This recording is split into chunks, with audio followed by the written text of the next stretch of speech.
ये है वो अब बज़ाहिर फेमस स्पॉट जहाँ पे माई साहबा अमरूद बेचती हैं। और लास्ट टाइम आपने देखा होगा सीएम पंजाब जब तशरीफ़ लाई थी तो यहाँ वो रुकी थी, इनसे उन्होंने अमरूद ख़रीदे थे, इनसे प्यार मोहब्बत का इजहार किया। तो हम भी जा रहे थे वहाँ पे सैलाब मुतासिरीन की सूरत हाल को देखने के लिए, जायज़ा लेने के लिए, तो उनके पास रुके हैं थोड़ी देर के लिए। तो माँ जी से बात करने की कोशिश करते हैं। अस्सलाम वालेकुम चाचा जी, क्या हाल है? ठीक हो माँ जी? आप खरीद से? ठीक हो? वाल लो, तबीयत कैसी जे? शुक्र है, बेहतर हो? ठीक है। तो माशाल्लाह बाबा रौनक लग गई ਤੁਹਾਡੇ ਡੇਰੇ ਤੇ। अल्लाह का शुक्र है, अल्लाह का शुक्र है। और सीएम ਜਦੋਂ ਦੀ ਲੰਗੀ ਏ हाँ जी, ਤੇ ਬਾਬਾ ਰੌਣਕ ਲੱਗ ਗਈ बाबा रौनक लागे। ਸਾਡੇ ਤਾਂ ਭਾਗ ਜਾਗ ਪਿਆ ਸਾਹਿਬ। ਹੈ। ਹਰ ਬੰਦਾ ਲੰਘਦਾ ਟੱਪਦਾ ਨਾ ਹਾਂਜੀ ਤੁਹਾਡੇ ਸਾਡੇ ਕੋਲ। ਭਾਗ ਜਾਗ ਪਿਆ, ਸਾਡੀ ਕਿਸਮਤ ਜਾਗ नाले ਪਈ। खड़ो जा ਬਹੁਤ ਕੁਝ ਕੀ? ਪੁੱਛਦੇ ਨੇ ਕਿੰਨੇ ਦੇਗੀ ਏ? ਅੱਛਾ ਫੇਰ ਫਿਰ? ਆ ਕਿਆ ਨੇ ਖੁਸ਼ ਕਰ ਗਈ। ਅੱਛਾ ਦੱਸ ਦੇ ਤੁਸੀਂ ਵੀ ਨਹੀਂ। ਜਦੋਂ ਖੁਸ਼ ਹੀ ਕਰ ਗਈ ਹੈ ਤੇ ਫਿਰ ਠੀਕ ਹੈ। ਜੇ ਤੇ ਬੜੀ ਵੱਡੀ ਗੱਲ ਹੈ ਹੈ ਤੁਹਾਡੇ ਕੋਲ ਰੁਕੀ। शुक्र है अल्लाह ਤੇ का। ਅਮਰੂਦ ਖਾਦੇ ਵੀ ਉਸਕੇ ਨਹੀਂ? हाँ जी, ਇੱਕ ਲੈ ਗਈ, ਅੱਛਾ ਇੱਕ ਲਗਈ ਬਰੂਦ ਇੱਕ ਖਾਇਆ ਹੈ। ਅੱਛਾ ਅੱਲਾ ਕਰੇ ਤਾਂ ਸਾਰੀ ਜ਼ਿੰਦਗੀ ਜੀਂਦੀ ਰਵੇ ਅੱਲਾ ਨੂੰ। ਚਲੋ ਇਹ ਤਾਂ ਚੰਗੀ ਗੱਲ ਹੈ। ਤੇ ਇਹ ਦੱਸੋ ਕਿ ਮੈਂ ਤੁਹਾਡੇ ਕੋਲ ਪਤਾ ਕਿਉਂ ਰੁਕਿਆ ਜੀ। ਕਿ ਮੈਂ ਵੇਖਿਆ ਹੁਣ ਬਿਲਾਵਲ ਸਾਹਿਬ ਲੰਘ ਰਹੇ ਸਨ। ਉਹ ਨਹੀਂ ਰੁਕੇ, ਉਹ ਗਏ। ਬਿਲਾਵਲ ਭੁੱਟੋ ਜ਼ਰਦਾਰੀ, ਹਾਂਜੀ ਉਹ ਗਏ ਚੜੇ ਨੇ। ਉਹ ਨਹੀਂ ਰੁਕੇ? ਨਹੀਂ ਜੀ, ਓਹੋ, ਬਿਲਾਵਲ ਨੂੰ ਵੀ ਰੁਕਣਾ ਨਹੀਂ ਸੀ ਚਾਹੀਦਾ ਵੈਸੇ। ਮਰਜ਼ੀ ਵਾਲੇ ਨੇ ਆਪਾਂ ਕੁਝ ਕਹਿ ਸਕਦੇ ਹਾਂ, ਤਾਂ ਉਹਨਾਂ ਦੀ ਮਿਹਰਬਾਨੀ ਸਾਥ ਜਿਹੜੀ ਰੋਗੀ ਉਹਦੀ ਮਿਹਰਬਾਨੀ। ਲੋਕੀ ਜਿਹੜੇ ਆ ਰਹੇ ਨੇ ਅੱਜਕੱਲ ਤੁਹਾਡੇ ਕੋਲ ਹਾਂਜੀ ਪੁੱਛਦੇ ਕੀ ਨੇ ਤੁਹਾਡੇ ਕੋਲ? ਇਹੋ ਹੀ ਪੁੱਛ ਰਹੇ ਨੇ ਵੀ ਇੱਥੇ ਆਪਣੀ सीएम ਖੜੀ ਸੀ, ਅਸੀਂ ਖੜੀ ਸੀ, अच्छा अच्छा अच्छा। ਬਸ ਇਹੋ ਹੀ ਗੱਲਾਂ ਪੁੱਛਦੇ ਨੇ। ये अब जब हाकू वाला हम पहुंचे तो एक मुकामी डेरा जो थोड़ा ऊंचा बना है, तो यहाँ पे ये बुज़ुर्ग और नौजवान यहाँ बैठे हैं। लेकिन यहाँ जो शय मैंने आपको दिखानी है कि इंटेंसिटी क्या, सूरत हाल क्या, ये देखिए मेरे पीछे कि ये माल मवेशियों का एक बाड़ा है निस्बतन ऊंची जगह पे। अब यहाँ पे ये वो भैंसें या जानवर हैं जो इनकी पूरी मालो मता हैं और ये तकरीबन मुक़य्यद हैं, इनको बड़ी मुश्किल से बचाया गया है। और ये वो जानवर है जो यहाँ हाकू वाला से जब अपने इस बाड़े से निकलता था तो आगे खुली ज़मीनें और फसलें थीं जिनमें सारा दिन वो चरते थे और उनकी कोई बंदिश पाबंदी नहीं थी। लेकिन आज वो वहाँ पे मुक़य्यद हैं। इनके अब अगर गौर करें, इनके चेहरे, इनकी शक्लें देखें, ये जानदार हैं, चेहरे उतरे हुए हैं। सैलाब की तबाहकारियाँ इनकी तबीयत और मिजाज पर भी हावी दिखाई देती हैं और गली मोहल्ले जो हैं वो भी डूबे हुए हैं। ये देखें सामने ये टोका था चारा काटने के लिए, ये पूरा डूब चुका है। ये एक छोटा सा एक और डेरा है, वहाँ भी 2 गाय और उसका बछड़ा वहाँ मौजूद है, बच गया है। ये लोग जो मर्द हैं यहाँ से इसलिए नहीं जा रहे कि इन्हें खदशा है कि इनका जो माल पानी डंगर या जायदाद है घर में उसके चोरी होने का खदशा है। अदरवाइज़ आप देख रहे हैं कि बच्चे या ख़वातीन या बुज़ुर्ग वहाँ पे कम ही दिखाई देते हैं। तो हाकू वाला की एंट्रेंस है जो मैं आपको दिखा रहा हूँ।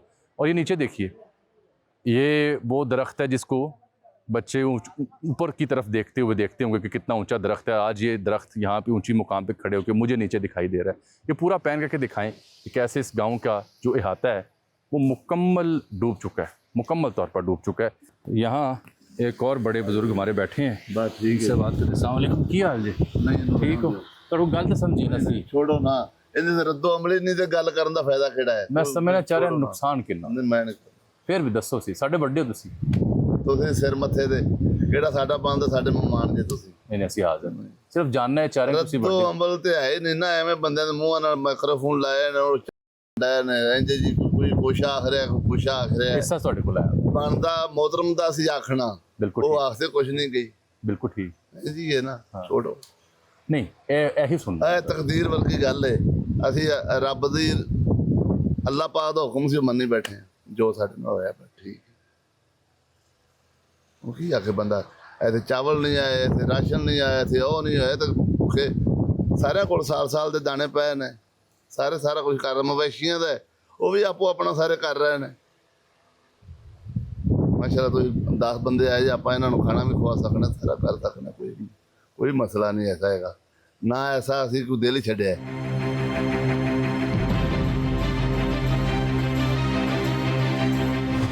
हाकू वाला से अब हम निकले हैं। बुज़ुर्ग थे मुनीर साहब, जिनकी जो गुफ्तगू आपने सुनी और देखी, उनकी आंखें क्या कह रही थी, उनके अल्फाज क्या कह रहे थे, मेरा ख़्याल है वो पूरे कौमी मीडिया पे मुनीर साहब जो बुज़ुर्ग हैं उनका बयान नशर होना चाहिए कि जो वो बात कर गए हैं उसके बाद मैं तो आंसरलेस हो गया हूँ। और वो वही बात कर रहे हैं कि इज़्ज़त नफ्स मजरूह ना करें इन सलाम मुतासिरीन की। ये हाकू वाला का एक और मंजर देखें, कौन सी गली ऐसी है, कौन सा घर ऐसा है जो कि डूबा नहीं हुआ। ये छोटे बच्चे हैं, इनकी उम्र ऐसी है, ट्यूब के ऊपर वो तैर रहे हैं, इन्हें नहीं मालूम कि इस पानी से बीमारियां फैलेंगी। अब ये दो बड़े अलमिए जन्म लेने वाले हैं। एक तो इस पानी की वजह से जल्दी बीमारियां फैलेंगी, फिर जो माल मवेशी बचा है उसके लिए बड़े अर्ज़े पैदा हो सकते हैं। वैक्सीनेशन की यहाँ शिद्दत से कमी है। ऐसे जो मसाइल हैं, बीमारियां जो पैदा हो रही हैं, उनसे निमटने के लिए इकदाम मुझे नाकाफ़ी यहाँ दिखाई दे रहे हैं। ये मेरे ऑल अक्रॉस जो आप देख रहे हैं, ये कसूर के वो देहात हैं जो मुकम्मल तौर पर पानी में डूब चुके हैं। हालिया जो सैलाब आ रहे हैं उनकी नज़र हो चुके हैं। और दो देहात अभी मैं आपको दिखाऊंगा। एक मेरे लेफ्ट साइड पे जो है हाकू वाला, उसके कुछ विजुअल्स आप देख लीजिए, जहाँ पे ये स्कूल जो गवर्नमेंट मॉडल प्राइमरी स्कूल है वो डूबा हुआ है, और ये पूरा स्कूल गली मोहल्ले इसके और इसके देहात के वो मुकम्मल पानी में डूबे हैं। यहाँ इस गाँव में नौजवान और कुछ बुजुर्ग बैठे हैं जो अपने माल डंगर और अपनी जो जायदाद उसकी हिफाजत के लिए, ख़वातीन बच्चे बुजुर्ग यहाँ से निकाल लिए गए हैं। इनके असल अलमिया क्या हैं जो मीडिया आपको नहीं बता रहा और हुकूमत ही नहीं बता रही, आज इस गुफ्तगू में आपके सामने रखने की कोशिश करूंगा। लेकिन उससे पहले आप ये जान लें कि ये तकरीबन 5 से 8 फुट तक पानी है। इस दरख्तों के तार के आगे वाली जगह नज़र आ रही है, वो भारतीय इलाका यहाँ शुरू हो जाता है। दरिया सतलुज में आज जब मैं आपसे मुखातिब हूँ तो एक बार फिर 3.25 लाख क्यूसेक का रेला भारत की जानिब से आया। मुसलसल यहाँ पे बड़े बड़े पैमाने पर सैलाबी रेले आ रहे हैं और सैलाब कम होने का नाम नहीं ले रहा। असल मसाइल, असल स्टोरीज अनफोल्ड होंगी जब ये पानी उतरेगा। लेकिन दो बातें मैंने आपसे बड़ी अहम करनी है। सोमवार को जो ब्रीफिंग दी गई उसके मुताबिक 148 देहात ऐसे हैं कसूर के जो ज़ेरे आब आए हैं, उनमें से 2 ये हैं जो मैं आपको दिखा रहा हूँ। दूसरी बात यह है कि 25 लाख के करीब लाइफ स्टॉक माल मवेशी ऐसे हैं जो सैलाब की नज़र हुए। 11 लाख से ज़ायद अफराद हैं इन इलाकों में रहने वाले जो मुतासिर हुए, और 78,000 एकड़ पर ज़रई अराजी है जो सैलाब की नज़र हो चुकी है। ये जो आप मेरे दाएं साइड पे पानी देख रहे हैं, ये दरअसल जो चावल की फसल है, धान की फसल है, उसके ऊपर खड़ा है। ये फसल डूब चुकी है और ये इस किसान का नुकसान हो चुका है। ये पानी कब उतरेगा, कब ये ज़रई ज़मीन दोबारा काबिल काश्त होगी, महीने लगेंगे। इसलिए इनका नुकसान जो है उसका तखमीना लगाना अभी नामुमकिन है, मुश्किल है। और इस पानी की वजह से अब बीमारियां फैल रही हैं, मलेरिया, मच्छर, स्किन की जल्दी बीमारियां, बिलखुसूस जो माल मवेशी बाकी बच गए हैं उनके लिए चारे का बड़ा मसला है। उनके लिए भी जो बीमारियां फैलती हैं मुतादी, उनसे निपटना एक चैलेंज है। रिलीफ कैंप जो लगे हैं वहाँ पे एक बड़ा मसला ये है कि यहाँ के लोग समझते हैं कि ये खाते पीते जिम्मेदार हैं, इनके पास रकबा है, और इन्हें हाथ आगे करते हुए या तशहीर ज़दा जो चीज़ें हैं वो लेते हुए इनकी इज़्ज़त नफ्स मजरूह हो रही है। इस सिलसिले में लोग दबे लफ्ज़ों नहीं बल्कि बरमला गुफ्तगू करते हैं। मेरे साथ हमारे सुनो न्यूज़ के कॉरेस्पॉन्डेंट फजल साहब भी बैठे हैं कश्ती में।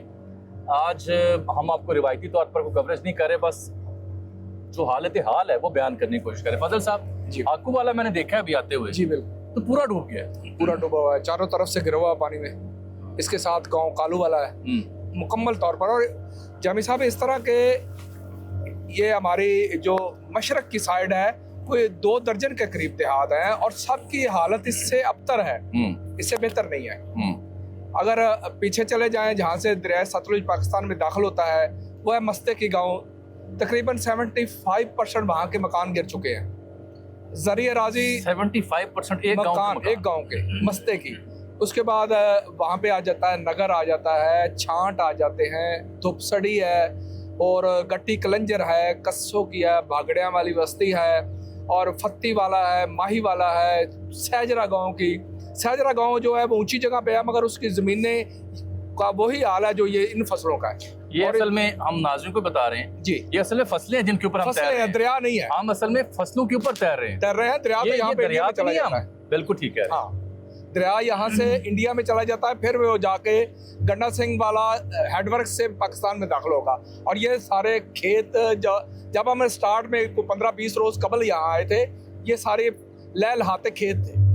यहाँ पे मक्की थी, यहाँ पे बाजरा था, ज्वार थी, और इतना ये खूबसूरत कसूर, ये धान की फजल फसल फजल थी। साहब ठीक कह रहे हैं, हाँ। कसूर उन चंद एक इलाकों में से है, इसकी ज़रई जो अराजी है बड़ी कीमती है। बड़ी कीमती है। यहाँ पे भी धान चावल लगी हुई थी, हाँ। यहाँ पे जानवरों के लिए चरी लगी हुई थी। जी जी बिल्कुल। अच्छा, ये वो इलाका है जहाँ पे हर किस्म की सब्जी भी होती है, जी, बहुत ज्यादा जी। हत्ता कि हल्दी भी काश्त की जाती है, बहुत आलू ज्यादा प्याज तो बड़ी contribution, नॉर्मल बात है सब्जी ना। की बहुत ज्यादा इस और इलाके एक की एक contribution फसल ऐसी जो बड़ी कीमती है, जो पोटोहार के कुछ इलाकों में होती है, कुछ अजला में, और वो तिल है। तेला जी तिल भी यहाँ पे जो है वो बर्बाद बहुत हो ज्यादा, गया। जितना दरिया के पट्टी में जो इलाके हैं ना, यहाँ तिल बहुत ज्यादा जरखेज जमीन है उसके लिए, ठीक। मगर वो सब अच्छा, मैंने यहाँ पे मुख्तलिफ इदारों को काम करते देखा है। जी रेस्क्यू रिलीफ के ऊपर आप डेली पैकेज भी भेज रहे हैं, स्टोरी कर रहे हैं।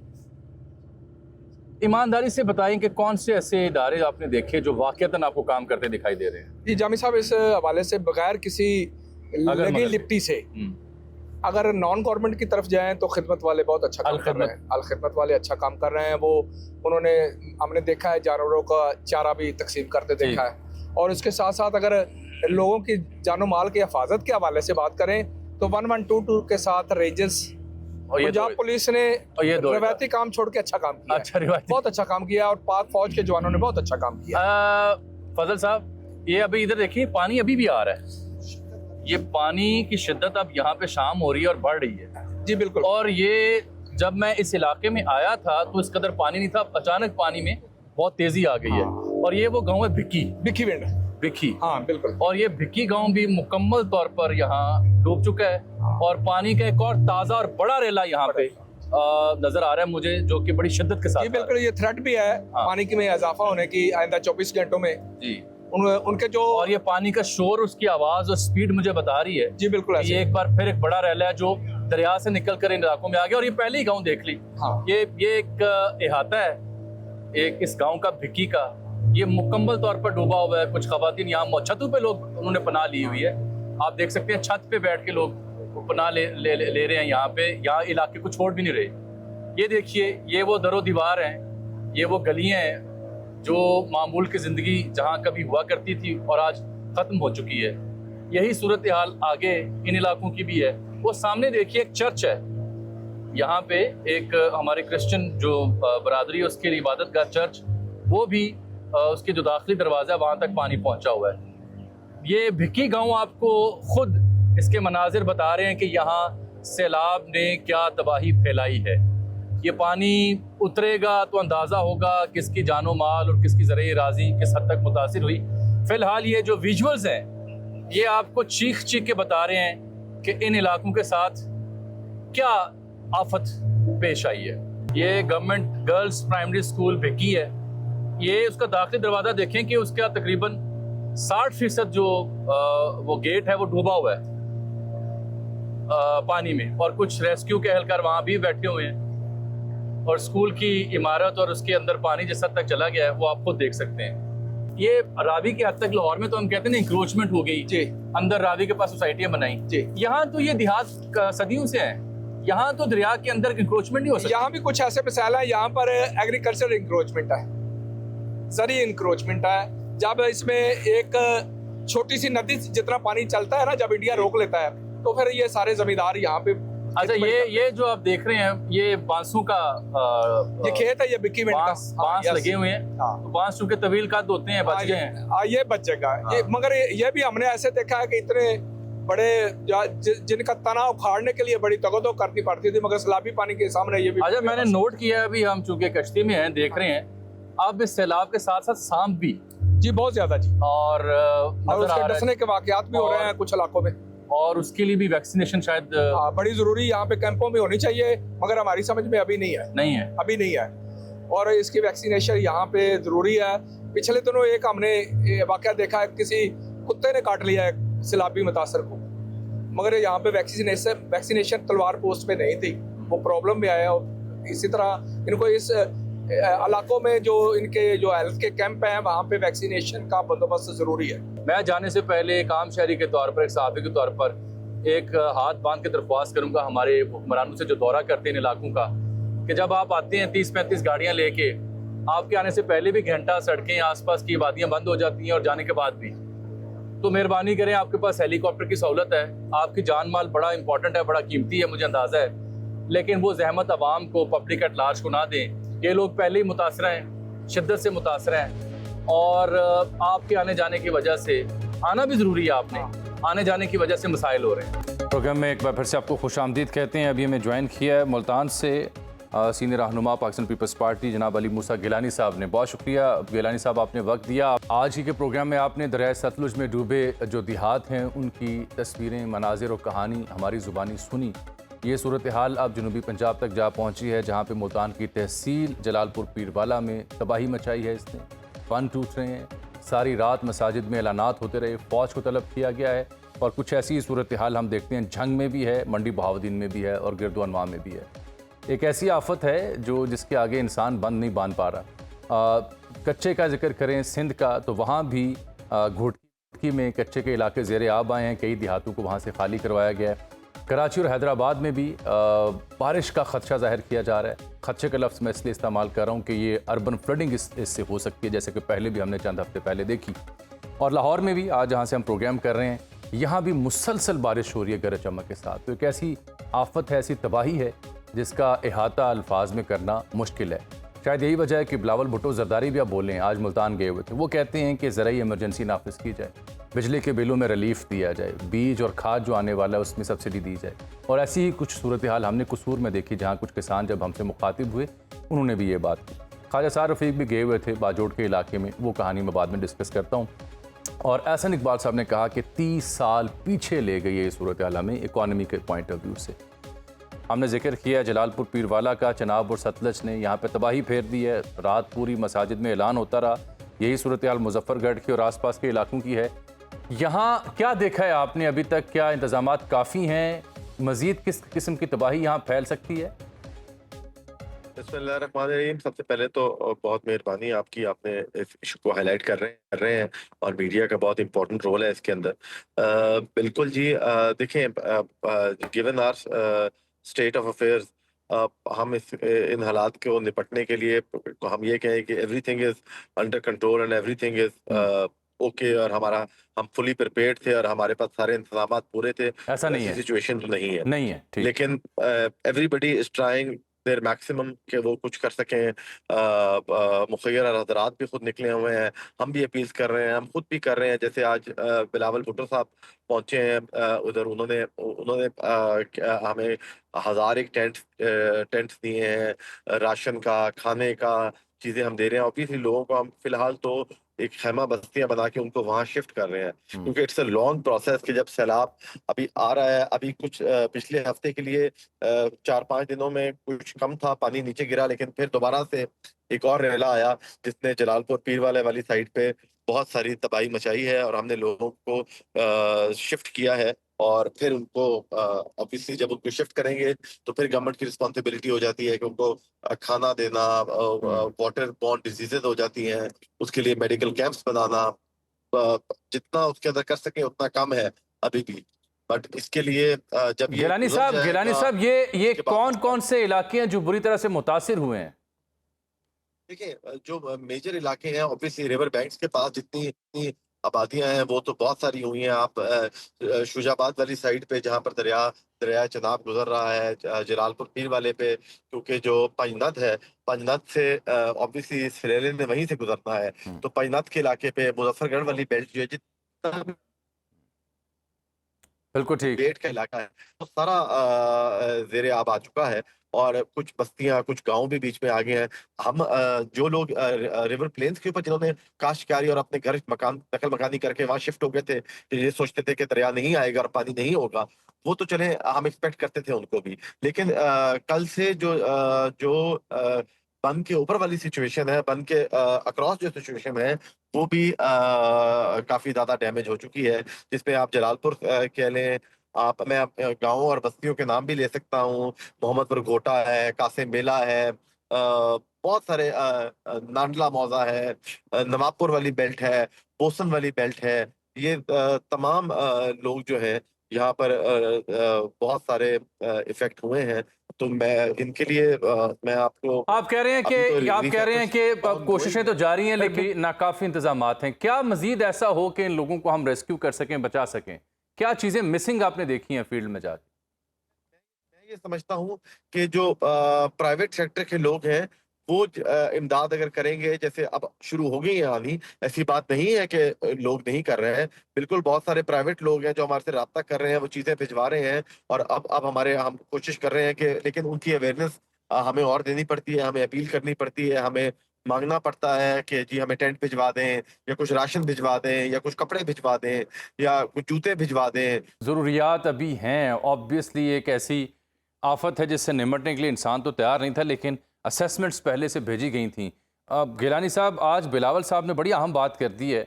हम एक अरसे से इस बारे में वक्तन फ़वक्तन बात तो कर रहे थे, लेकिन एक कौमी सतह का रहनुमा जब बात करता है तो उस मुतालबे में बड़ा वज़न होता है। उन्होंने कहा जी ज़रूरी एमरजेंसी डिक्लेयर की जाए, मुल्क भर में किसानों के लिए बिजली के बिल मुआफ़ की जाए, सब्सिडी दी जाए खाद और बीज के ऊपर। क्या कहते हैं आप? देखिए जी, मैंने तो अपनी बजट स्पीच में भी एग्रीकल्चर इमरजेंसी की बात की थी। खैर मैंने स्पेसिफिकली कॉटन इमरजेंसी की बात की थी और डिफरेंट, क्योंकि वो इकोनॉमी के लिए था। लेकिन ऑब्वियसली हमें ये लाजमी करना होगा। इस टाइम पर तो हम जो हमारे मुतलका एक्सचेंज हैं, हम उनके साथ लड़ रहे हैं। हम उनको ये कह रहे हैं कि तुम डायरेक्ट बिजली चलाने दो उनको वहां पर। तुम उनके बिलों के ऊपर बैठे हुए हो कि नहीं जी इनका मीटर नहीं लगा हुआ। मैंने कहा लोग डूब चुके हैं, मर चुके हैं, घर खत्म हो गया, खंबे बह चुके हैं, और तुम्हें मीटर की परवाह है कि मीटर लगेगा तो हम ये करेंगे जी, हमारे ऊपर सख्ती है जी, हमारे ऊपर महकमे की सख्ती है। मैंने कहा खुदा का खौफ ये करो। बड़ी अहम बात आप कर रहे हैं। आप बड़ी अहम बात कर रहे हैं, मैं रोक रहा हूँ आपको। आप बड़ी अहम बात आप ये कह रहे हैं कि जो सैलाब मुतासरा लोग हैं उनके हवाले से आप जो एक्सचेंज हैं मुकामी, उनके साथ आप मुकालमा कर रहे हैं कि इनको बिजली दी जाए, लेकिन वो बिजली नहीं दे रहे, ये कह रहे हैं आप? एग्जैक्टली हम जहाँ पर हम बिजली कैंप्स बना रहे हैं, वहां पर लाइट तो एटलीस्ट चाहिए, या हम जनरेटर्स का खर्चा भी करें। अगर वहां पर कुछ वापडा थोड़ी सी सपोर्ट कर दे और वो डायरेक्ट बिजली इमरजेंसी बेसिस पे लगा दे, तो इसमें कोई हर्ज नहीं है। तो हमें हमारी ये प्रॉब्लम आ रही है। आप ये बात कर रहे हैं कि ये हमें किसानों को फ्री बिजली के बिल माफ करेंगे। मेरा नहीं ख्याल कि ये बिजली के बिल माफ करेंगे। हमें इनके लिए बहुत, अभी तो हम बिजली के लिए बेसिक बिजली के लिए हम लड़ते हैं कि चाहिए, ये वो नहीं नहीं कर तो रहे। ये अगर आप बात करें रिलीफ कैंप्स की, आप बात करें रिलीफ कैंप्स की कि रिलीफ कैंप्स में जो लोग पहुंच चुके उन तक बिजली नहीं है, कैंप लग गया है, ये कह रहे हैं आप, तो वो कैसे फिर बिजली की जरूरियात पूरी हो रही है? बहुत सारे ऐसे हर जगह पे वो नहीं कर सक रहे होते, तो कहीं पर हमें उनसे लड़ना पड़ता है कि इसको फौरन बिजली दो यहाँ पर हमें। आप कहीं पर अगर हम शिफ्ट कर देते हैं कि बस्ती में ड्राई एरिया पे, और अगर वहां पर बिजली नहीं है और कैंप्स में नहीं है, तो हम उनको कहते हैं कि यार इनको बिजली तो दे दो एटलीस्ट। ये मुतासरीन है, इनको इनके लिए एटलीस्ट जो गवर्नमेंट कर सकती है वो तो करे एटलीस्ट वहां पर। बिल्कुल ठीक। बहुत शुक्रिया अली मूसा गिलानी साहब ने, बड़ा हमने उठाया। वो कह रहे हैं कि ये साउथ पंजाब में मुल्तान के आसपास जलालपुर पीरवाला जहाँ पे तबाही फैली है, वहाँ लोगों को अगर रेस्क्यू किया जा रहा है तो रिलीफ कैंप्स उनके लिए बनाए जा रहे हैं। उन रिलीफ कैंप्स में वो कह रहे हैं कि हम मुकामी एक्सचेंज के साथ ये जो नुमाइंदे अवामी ये उलझ रहे हैं, उनसे बहस कर रहे हैं कि एटलीस्ट इन्हें हंगामी बुनियादों पर इमरजेंसी पे बिजली दी जाए। अब वो कहते हैं जी मीटर नहीं होगा तो हम बिजली नहीं देंगे, बिल नहीं दिया जाएगा तो हम बिजली नहीं देंगे। अब इस सिलसिले में हुकूमत कहाँ है? ये तो हुकूमत के सोचने का काम है कि अगर रिलीफ कैंप बनाया गया तो वहाँ बिजली की सहूलियत दी जाए। ये मैं एतराज़ नहीं कर रहा, ये वहाँ पे मुकामी MNA कौमी असम्बली के अली मूसा गिलानी साहब हैं जिन्होंने ऑन रिकॉर्ड हमें ये बात बताई। इस तरफ भी तवज्जो देनी होगी। प्रोग्राम में यहाँ ब्रेक है, उसके बाद हम जाएंगे पाकिस्तान मुस्लिम लीग नून के सीनियर रहनुमा खुर्रम दस्तगीर साहब की जानिब। प्रोग्राम में एक बार फिर से आपको खुशामदीद कहते हैं। अभी हमें प्रोग्राम के हिस्से में ज्वाइन किया पाकिस्तान मुस्लिम लीग नून के सीनियर रहनुमा जनाब खुर्रम दस्तगीर साहब ने। खुर्रम साहब, ये इसका जो अहाता है इस सूरत हाल का, वो तो हर गुजरते दिन के बाद ये तय हो रहा है कि करना मुश्किल है, और मुसलसल बारिशें हैं, मुसलसल तमाम दरिया बिखरे पड़े हैं। बल्कि ताज़ा खबर तो यह सिंध भी बिखर सकता है, दरिया सिंध भी, जो अभी तक खामोश था। हम तो चनाब, रावी और सतलज के ऊपर नज़र रखे हुए थे, या सियालकोट के आसपास जो नाले हैं उनको देख रहे थे। अब जो बिलावल बात कर रहे हैं कि मुल्क में ज़रूरी इमरजेंसी का निफाज कर देना चाहिए, आप इसकी तायीद करते हैं? जी, जैसे जैसे अब डेटा आएगा तो गालिबन हम उसी तरफ जा रहे हैं। जब एक खास हद से ज्यादा मुल्क का हिस्सा मुतासर हो जाए तो फिर हुकूमत का फर्ज है कि वो इमरजेंसी डिक्लेयर करके, ताकि वो ज्यादा कानूनी अथॉरिटी हुकूमत को मिल जाती है अवाम को रिलीफ के लिए खर्च करने के लिए। उसके लिए फिर बहुत सारी जो दूसरी आम तौर पे कदगन है वो खत्म हो जाती है। तो हुकूमत को इस पे शुरू करके काम फौरी तौर पे इमरजेंसी नाफिज करके जो और सारे इश्यूज हैं वो काबीना में लाकर इसको अप्रूव कर देना चाहिए। लेकिन साथ में ये भी कहूंगा कि बहुत सारे मामलात जो हैं वो सूबाई हुकूमतों के कंट्रोल में भी हैं। उनको कोई वफाक की तरफ से इजाज़त की ज़रूरत नहीं है, वो अपना काम खुद कर सकते हैं। खुर्रम साहब, आप नहीं समझते, क्योंकि मैं देख रहा था मुल्तान के आसपास यूएन के भी कुछ इदारे गए हैं कि ये सूरत हाल बैनुल अक़वामी तवज्जो की तालब भी हो चुकी है? जी, हमें अभी तो चूंकि फेज रेस्क्यू की है कि हमें, आपने जिस तरह बताया कि पूरी रात मस्जिदों में ऐलानात होते रहे कि कम से कम इंसानी जानें जो हैं वो बच जाएं, लेकिन उसके बाद जो रिहेबिलिटेशन की फेज है उसमें बहुत सरमाया दरकार होगा हुकूमत पाकिस्तान का भी। और अगर बैनुल अक़वामी इदारे इसमें और मुख्तलिफ ममालिक जो हैं वो मदद कर सकें। अभी तक तो हुकूमत पाकिस्तान और सूबाई हुकूमतें जो हैं वो अपने वसाइल इस्तेमाल करते हुए इससे निपट रही थी। कुछ मुल्कों ने आज खुद इमदाद की है। तो सवाल यही है कि क्या पाकिस्तान ने एक बैनुल अक़वामी कॉल देनी है, या जिस तरह बहुत सारे ममालिक आज खुद पाकिस्तान की मदद को और सपोर्ट के लिए आते हैं, उस पर ही हम रिलाय कर सकते हैं। बिल्कुल ठीक।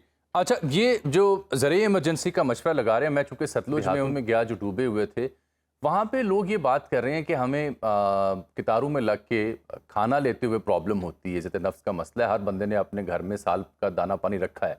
जो करने वाले काम है वो मुझे तवज्जो दिलाई वहाँ पे लोगों ने कि जब सैलाब उतरेगा तो ज़मीन काबिल काश्त नहीं रहेगी, बिजली के बिलों में रिलीफ दिया जाए, बीज खाद सब के ऊपर सब्सिडी दी जाए। ये एक डूएबल वर्केबल आइडिया नहीं है?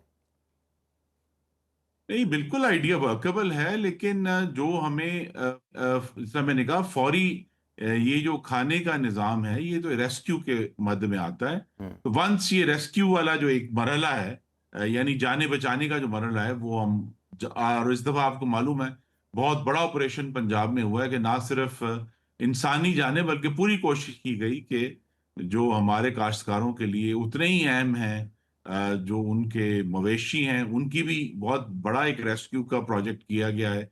उनके लिए जो चारा है उसका भी इंतजाम किया गया है। तो ये जब रेस्क्यू फेज खत्म हो जाएगा तो उसके बाद जो रिहेबिलिटेशन की फेज है उसमें ये सारे प्रोजेक्ट्स जो हैं जहां वफाकी हुकूमत के पास बिजली की एक अथॉरिटी है वो उसको जरूर इस्तेमाल करते हुए इन महीनों में, ये जो अभी अगस्त और सितंबर के हैं, उसमें ये रिलीफ हुकूमत दे सकती है।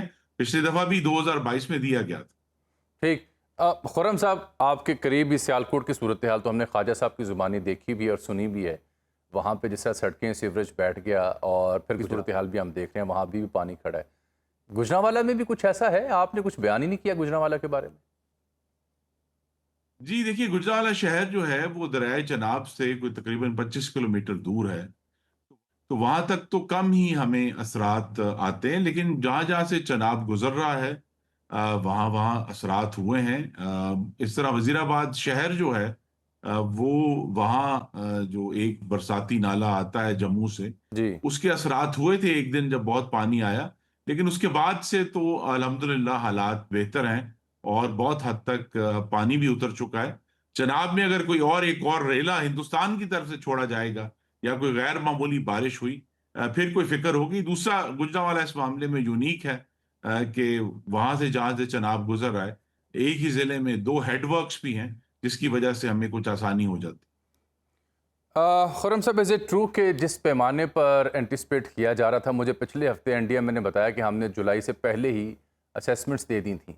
इज़ इट ट्रू कि जो असेसमेंट थी या जिस पैमाने पर ये तबाही फैलनी थी उसके हिसाब से हमारे पास चाहते हुए भी इंतजामात नहीं थे?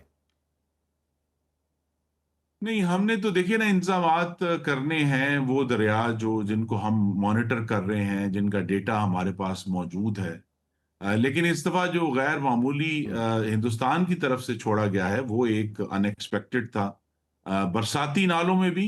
और अब आपने सतलुज का जिक्र किया है, सतलुज में गालिबन कई दिहाइयों के बाद इतना पानी आया है। बिल्कुल ठीक। तो लिहाजा वहाँ के लोगों को भी और वहाँ के जो काश्तकार हैं वो तो उसको एक समझे कि खाली गुजरगाह थी जिसमें इस दफा कुदरत की तरफ से पानी आ गया है। तो लिहाजा ये इसको एंटिसिपेशन अब ये करनी है आने वाले सालों के लिए सूबाई हुकूमतों ने भी और वफाक ने भी कि जो पानी की गुजरगाहें हैं उनको एक मुस्तकिल उसकी एक सीरियस मैपिंग करके टेक्नोलॉजी के जरिए उसको एक परमानेंटली, जैसे कहते हैं, रिंग फेंस कर दिया जाए कि वहां किसी किस्म की ठीक। कोई जो कमर्शियल एक्टिविटी है, चाहे वो काश्त है चाहे वो बिल्डिंग है, वो नहीं हो सकती। आम सालों में चूंकि बड़ा ठीक। सबको लालच होता है कि जमीन खाली पड़ी है तो हम उसको इस्तेमाल कर लें, नहीं होना लेकिन चाहिए। बहरहाल, अच्छा, ये अगर आज हमें आज emergency ख्वाजा साद रफीक साहब बाजोड़ गए हुए थे, खार के इलाके मुतासिरीन है उनकी, उन्होंने दिलजोई की है, लेकिन एक बड़ा अहम उन्होंने एक मैसेज दिया अपने एक अमल के जरिए। वो वीडियो तो मैं नाज़रीन देख सकेंगे, आप उसकी ऑडियो देख सकेंगे, सुन सकेंगे। खुर्रम साहब ज़रा देखिए, नाज़रीन आप भी और खुर्रम साहब सुनते हैं कि ख्वाजा साहब क्या कह रहे हैं उस मौके पर। चेक्स देने हैं तो मैं चाहता हूं कि इसकी तस्वीरें ना बनाई जाए, क्योंकि मैं दरख्वास्त करूंगा कि ये आप कैमरे आप ऑफ कर दें ताकि जो मुतासरीन है उनको हमारे दोस्त चेक्स दे दें। मैं समझता हूं कि इसकी तस्वीर बनना मुनासिब नहीं है। हमने बैठ के एक छत के नीचे बात कर ली है, हम सब ने एक दूसरे से दुख दर्द बांटा है, आपके नुमाइंदों ने भी बात की है। ये ख्वाजा साहब का जो तर्ज अमल था खुर्रम साहब, ये बहसत मजमूई हम क्यों नहीं इख्तियार कर सकते? क्योंकि यहाँ कुछ शिकायत ऐसी हैं कि इज़्ज़त नफ्स मजरूह होती है तशहीर के साथ। जी, लेकिन ये दो धारी तलवार है। अगर आप उसको तशहीर कह लें, कुछ लोग उसको कवरेज कहेंगे, तो वो लोग जो उन इलाकों में नहीं हैं उन तक जब विजुअल्स पहुंचते हैं तो बेहतर तौर पे आप जज कर सकते हैं कि आपने क्या करना है। ये जरूर हो सकता है क्योंकि आप वहाँ बाजौड़ में सैलाब गुजरे हुए कुछ दिन हो गए हैं, तो लिहाजा वो अगर एक छत के नीचे वो मौजूद हैं तो ये तर्ज अमल इख्तियार किया जा सकता है। दूसरा ये है कि 21वीं सदी के सोशल मीडिया, जिसके बारे में मैंने और आपने काफी गुफ्तगू की है, जब तक विजुअल्स ना तो आबादी का बेशतर हिस्सा तो उसको मानने से इनकार कर विजुअल देता है। विजुअल से खुदा जाने रिलीफ क्या से चीज़ रेस्क्यू इसकी से कोई visual इनकार नहीं है खुर्रम साहब, बिल्कुल विजुअल से रेस्क्यू से रिलीफ से कोई इनकार नहीं है। मसला तब होता है जब गैर ज़रूरी तशहीर, जिसकी शिकायत फिर काउंटर प्रोडक्ट जिसका फिर रद्द-ए-अमल हमें काउंटर प्रोडक्टिव फीडबैक से मिलता है। आप खुद किसी भी हुकूमती अमल जिसमें तशहीर बहुत नुमाया है, उस वीडियो या उस ट्वीट या फेसबुक पोस्ट के नीचे कमेंट्स पढ़ लें, आपको अंदाज़ा हो जाएगा मैं क्या कहना चाह रहा हूँ। जी, मैं अंदाजा कर, लेकिन 21वीं सदी में हुकूमत का कोई भी अमल तनकीद से मावरा नहीं हो सकता। उस पर तनकीद होनी है, जितना भी अच्छा हो, जितना भी नोबल हो, जितनी भी अच्छी नीयत से किया जाए। तो लिहाजा ये तो हुकूमतों ने खुद इसका एक फैसला करना है कि कहाँ वो लाइन है जो रेस्क्यू की कवरेज और उसको क्रॉस करके बिल्कुल ठीक। तशहीर कर रही है। लेकिन बहरहाल हमें ख्याल रखना है इज्जत नफ्स का भी, और इस पे कोशिश भी जारी है, लेकिन जाहिर है इस पे राय जो है हमेशा मुतजाद होंगी। बहुत शुक्रिया। खुर्रम दस्तगीर साहब थे जो कहते थे कि ख्याल तो रखना पड़ेगा इज्जत नफ्स का, लेकिन राय भी इसमें मुतजाद थी। आज के लिए इतना ही, इजाज़त दीजिए। अल्लाह हाफ़िज़।